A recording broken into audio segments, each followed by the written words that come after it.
Hello everyone, today we will talk about how to fix or how to solve the problem of downloading videos or movies on the application of iQIYI app. You will go to settings. Here in this list, you will click on apps, default apps, app settings. In this list, you will search about iQIYI app and you will click.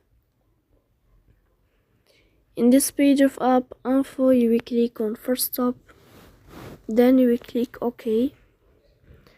After that, you will enter to the window of storage. Here, you will click on clear cache. In the end, you can turn off your phone and you can wait a moment to turn on your phone again to fix that problem. So please don't forget to support